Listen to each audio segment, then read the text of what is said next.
Hello, Stampin' Buddies. It's Lori from Lori's Little Bit of Craftin'. I am an independent Stampin' Up! Demonstrator in the United States. And it's Late Night Lori's episode. We are Tuesday night at about 10:30, so I'm actually a little earlier than normal. Still trying to get things settled from OnStage and my pre-OnStage travel. So here is the next best thing that's coming along, the annual catalog that's going to go into effect on May 4th, I believe. I cannot show you the inside of the catalog because it's not released to customers yet, but there is a lot of fun stuff packed into this. And May 6th actually is when it starts. So those of you who are on my team, you'll be able to start your pre-order pretty soon. I was able to do a Premier product purchase Premier. I think that's what the PPP stands for. I had to think about it for a little bit. So I was able to place an order because I went to OnStage. So there's a lot of benefits of being on my team, and there's a lot of benefits for going to OnStage. But enough of that. I am going to try to recreate one of our make and take projects that we did on Saturday. So this is a piece of the 12 by 12 two-tone cardstock that we are now carrying. You can see that they call this like a screen process in the printing world. And it's not dyed all the way through. It's printed on each side of the paper to get a specific color. So the core of the paper is actually white. So if you do any ripping, you will see that white core. And this is going to be the base for my project. And I will be using cards from the Celebration Expressions, Memories, and More card pack. So this is a new card pack that's available. The colors in it are Balmy Blue, Berry Burst, Daffodil Delight, Lemon Lime Twist, which is one of my all-time favorites, Pretty in Pink, and Timid Tiger. I do not have my Timid Tiger yet, so I actually used my Dark Peach Pie just to kind of make another line here from this piece, because I'm fussy cutting these and I'm actually going to put a line in there so it's not so stark a variance there. So let me start with this. I fussy cut most of it out already, just so you wouldn't have to watch me fussy cut the whole thing. But I did want to fussy cut a little bit here for those of you who might not like to fussy cut or don't think you're good at it. I am not a big fussy cutting fan. Some of the gals that I work with like fussy cutting, me not so much. But the key to fussy cutting is to keep your scissors going in one direction and just move the paper with your other hand, okay? So you can see I'm not trying to steer with my scissors. I'm just using the blade to go up and down and a little forward. And then I'm just cutting the banner. And I'm actually going to just go like that on that one, I think. That'll work, okay? And then for this color, I'm using the Berry Burst to add a little line on here. We'll use the light Berry Burst. Ooh, that's still pretty dark. So I think what I'll do is make a line. Oh, the dark is going to be even darker. So I'm just going to go over this with a little dark, and we'll make it look like that's how I wanted it. Because with crafting, it's all about making it work however you want it to. So I think that's good. That'll be fine. So I'll put that there. Now what I did was I just took a couple of these cards and say, for instance, this one. This is 4 by 6. So I took it this way. My pieces are all going to be 4 inches across. Even these cards here are 4 inches. They're just by 2. They're 2 inches instead of 4. like these. So if you cut these at 1.5 inches, you'll get 4 of them out of here. So I cut a few of those from 2 different pieces. So here's some of the leftovers here. And then I took another piece of this one, just cut it at 1.5 inches each time. And something neat too that you could do is you could color in some of these bubbles if you felt so inclined, if you wanted a specific color scheme. This was one of the 2x4 inch pieces. So I think it was 2x4, but I still cut it down to 1.5 inches. And then this is the same thing. I just cut my strips to 1.5 inches. That one looks a little bit bigger.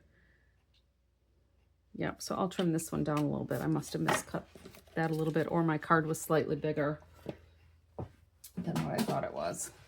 So we'll just cut this at 1.5 inches. There's just going to be a little smidge to take off. Get my scoring blade out of the way. When I have just a very small bit to cut off, I put my blade up a little bit on my paper so that I can go up and down and not crinkle up my edge. And if they are a little bit different in size, it doesn't really matter. So let me get rid of my snips and we'll move this over a little bit. These obviously are some new items, but when they come out, or even now, if you need to stock up on anything, you can shop with me at lorimakari.stampinup.net. You can watch my Facebook and my YouTube pages. Obviously, if you're watching this, you're familiar with those pages, but you can shop with me here, okay? So all I'm going to do is randomly lay some of these out. That one's a little bit bigger too, but I think I'm just going to work with it. And we're going to end up maybe putting one of these here. And the hearts were in our make and take packet. And I haven't looked to see where they're from, but I'm almost wondering if they're from one of the scrapbooking kits. And it might be like a die cut that was included in the kit. Because I'm not sure where else it would have come from. Okay. So I'm just going to start laying some of these around just randomly to get a bunch of color. And these banners I'm going to use around my pictures, but let's just get some of this stuff laid out randomly. And I might shift things once I put my pictures down like this. I'll end up maybe putting there. I'll pop it up. And I don't want too much of the same color in the same place. I don't want to repeat the designs too close together. It looks like maybe I need another piece. So this isn't anything I'm coming up with on my own. I'm just kind of working with the sample that Stampin' Up! Gave us at the conference at OnStage. Oh, there's another heart hiding under here. So let's take, I guess we'll go this way. That'll work. Okay. So once I have it kind of laid out, I'm going to just put my pictures on here and see how those work. So I took one of the 2x4 pieces and just cut it in half. So this is 2 inches. Actually, they're 2x3, I guess. No, it is 2x4. What am I thinking? It's 3x4. Math is hard this late at night sometimes. So these smaller cards are 3x4. I cut it in half, so I've got 2 2x3. Okay. So these I'm just going to use to kind of frame. I want that one over here because she's facing that way. I'm going to put this up a little further, I think. And we'll be able to take these off if we want. We'll go like this. That'll go there. So this is my granddaughter from a couple of Halloweens.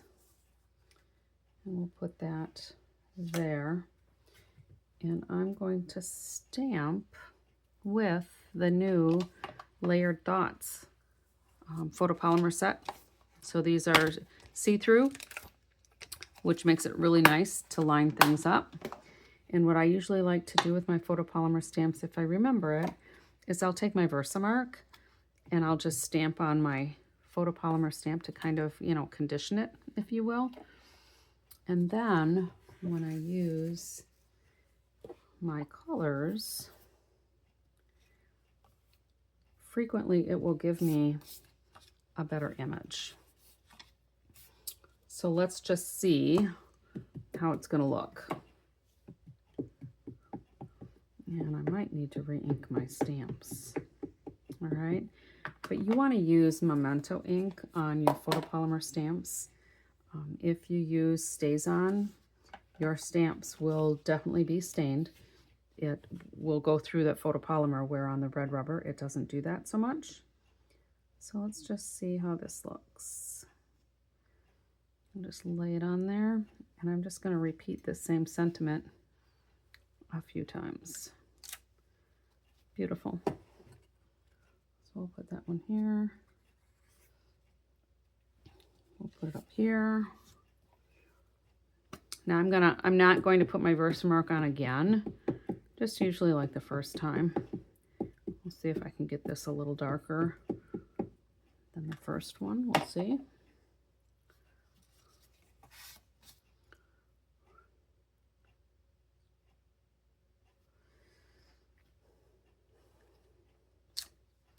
This is a very interesting font. I don't remember Stampin' Up! Having a font like this in the past, but it's fun. It's kind of a casual, sketchy, oh, sketchy makes it sound bad, sketched type font. And I'm just wondering, maybe I'll just do that like here, so that I'm not fighting against these colors. We'll move her up a little bit. Straighten these out. Once I kind of get in my eye how I want it to look, I think I'll put those on there to kind of cover some of the spots in the pavement. Okay, and then there's one more of these, so let's just stamp it. I don't know if I'll use it or not, the way I have this laid out, but I can always use it for another project. StazOn will give you a little deeper color than what I'm getting here, but you could also heat emboss this in black if I just did it with Versamark, which I bet would look really cool. So I may do that before I glue this all down. So let's change a couple of these around. I'm going to put this one here, move this here. I'm going to take this one out. I'm going to put this here. So you can see why I didn't glue everything down all at once, because this way I can shift things around. And as it turns out, I don't even really need this piece, although I think what I'll do is I'll trade that out. That's probably why I was missing a piece, because I didn't really need it. So there is just a quickie layout featuring just a couple of pictures. Now, if I was to do, I suppose I should move this over a little bit more so you can see it better, huh? Sorry about that. But if I was to do my second page for, you know, a 2-page spread, then of course I would probably use less of my strips, maybe do a couple of horizontal or vertical stripes, and then add some of these extra pieces.